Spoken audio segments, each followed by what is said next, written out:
Hey everyone, welcome back to Brian's Mysteries and Adventures on Trail. Today we are going to be talking about the disappearance of Amanda Nenigar. She's a 27-year-old woman from the area of Blythe, California, which is on the border of Arizona.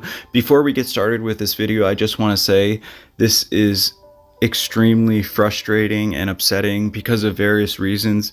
A, there was a lot of confusion with the police when she made her original 911 call, and B, because the media reports are all contradicting each other. There's so much discrepancy. I'll have all that in the description if you want to read, and you'll see for yourself. This is a map of where she was living. That small little red dot is the town of Blythe. I'm going to have a satellite picture coming up here just to give you a little bit better idea, but it's just a very, very small sort of desert town on the border of Arizona. One of the discrepancies in the media is that they say that she was last seen in Blythe on February 28th of this year, 2024. But in reality, that's impossible based on what I'm going to tell you. Amanda is 27 years old. She's got blue eyes, blonde hair. She's 5'3", roughly 175 pounds. She was last seen wearing a pink hooded sweatshirt, black leggings, black and white tennis shoes, a small slim bracelet, carrying a pink purse. She's got a tattoo of a rose on her hand, which was shown there. I'll have a better picture of it coming up here later. This whole case basically took place on California Route 78, which I have a map of here. It basically runs all the way across Southern California until it reaches the coast. From what I could put together, Amanda was traveling to Palm Springs. On February 27th, she made a 911 call. She reported that she was stuck in a ditch. She couldn't get out. She was trying to give the dispatcher where her location was. I'm going to actually have a recording of that later. Now that left red X is where I think she was stuck. That yellow dot in the middle is where the 911 call was routed to. Red yellow X on the right is where her car was eventually found. This is just an image of what California 78 looks like for the majority of it. As you can see, it's just a road going through desert mountain towns. The 911 call was routed through the El Centro Police Department, which unfortunately is where a lot of the problems began. Because instead of searching on 78, if you look to the right on this map, 95, that's where they searched for over 30 miles and spent hours searching on that road instead of 78. These are some more pictures of Amanda. She was driving a 2010 Toyota Camry blue. I'm going to have a stock image of what that car looks like. This is the car right here, not hers in particular, just what the car looks like. This is what the car looked like when the family found it. The police didn't find it. The family found it on March 7th of this year, 2024. The way they found it was very odd. The back tires were up on a boulder. It appeared to have damage, and none of her belongings were found inside the vehicle. It was found in a remote area south of Cibola in Paz County, Arizona, somewhere off of this road. I'm going to have some other pictures to kind of give you an idea. According to her sister, there was no reason for her to be in that area. They have no idea why she would have been in that area. She had never been in that area before. I'm going to have another map up. I know this is very confusing and frustrating. Let's listen to the 911 call that we do have. Do you see just fields? Is that all you see? Well, I'm like kind of stuck in a valley. Yeah, it's just a lot of mountains.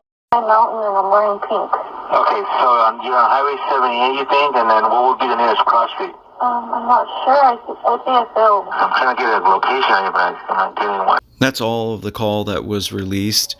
Now again, some sources say that her car was found within a mile of where she made the call, but the majority of the sources say that the 911 call was made somewhere in the Anza area of California, which is roughly 145 miles away from where the car was eventually found. Here's that map again for an estimated guess of where I think the call was made, the yellow dot where it was routed to, and then finally on the right where the car was ultimately found. Amanda does have family in La Paz. She was familiar with the area, but not the area where the car was found. This is La Paz County, the red dotted lines. So at this point, the La Paz County Sheriff's Office took over the investigation. They searched using helicopters, on foot, using drone teams. They have found nothing. Here's another picture of Amanda, a better picture of that rose tattoo on her hand. Unfortunately, in the press conferences that the sheriff of La Paz has given, it doesn't appear to be a good outlook. So I got to thinking, how would her vehicle end up that way on top of a boulder?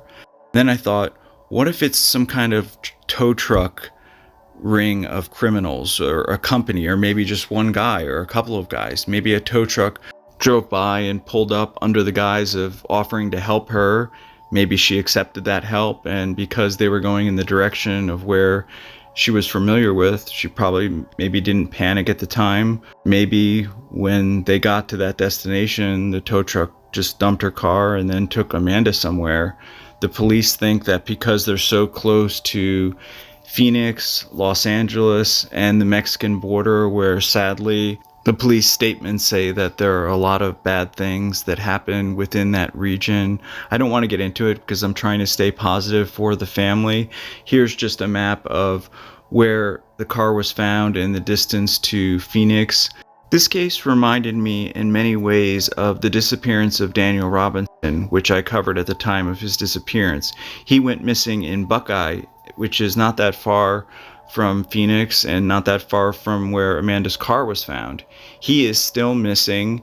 He went missing while out doing some geological work. His car was also found sort of rolled over. This is a picture of the car. When they did further analysis of the car, they could tell that it had been in several accidents. Maybe he was also offered a ride by a tow truck. Who knows? It could be completely unrelated. These are more pictures of Amanda's car. Fact is that that car had to be brought there and dropped on that boulder somehow. I don't think it would have been able to be put in reverse and get on top of the boulder. According to what the police said, that would have been almost impossible. I can't imagine the frustration and pain this family is going through because of all the misinformation in the media, the confusing reports within the police departments, and missing their loved one. I mean, they have not heard from her. There has been no contact from that cell phone since that 911 call. Any calls that have been attempted to her phone go immediately to voicemail. Many agencies have gotten involved in this case to try and help locate her. Unfortunately, there has been nothing found aside from the car. And like I said, when they searched the car, nothing was found inside, none of her belongings.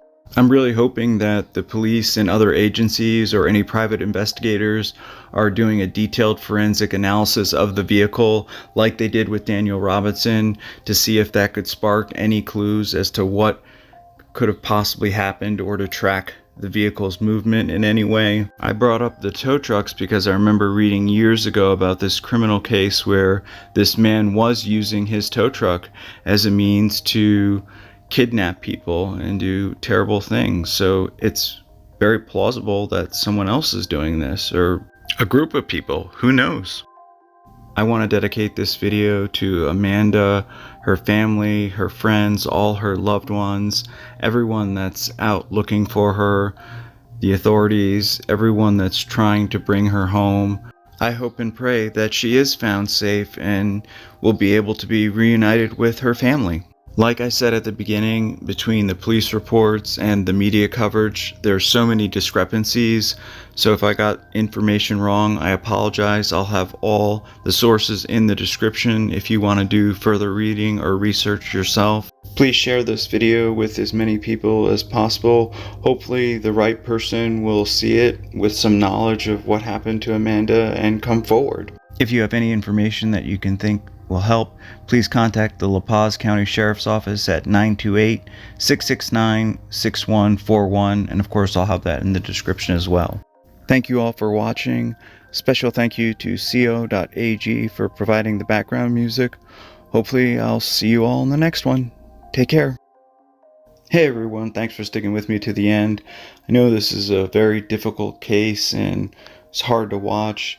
Please look over the sources that I put in the description. You might see something that I didn't, or find something that I made a mistake on. As you'll see, there's so many discrepancies in the various media sources. If you live in or around that area and have any information, please contact the proper authorities, which I'll have in the description. Hopefully she'll be brought home safe.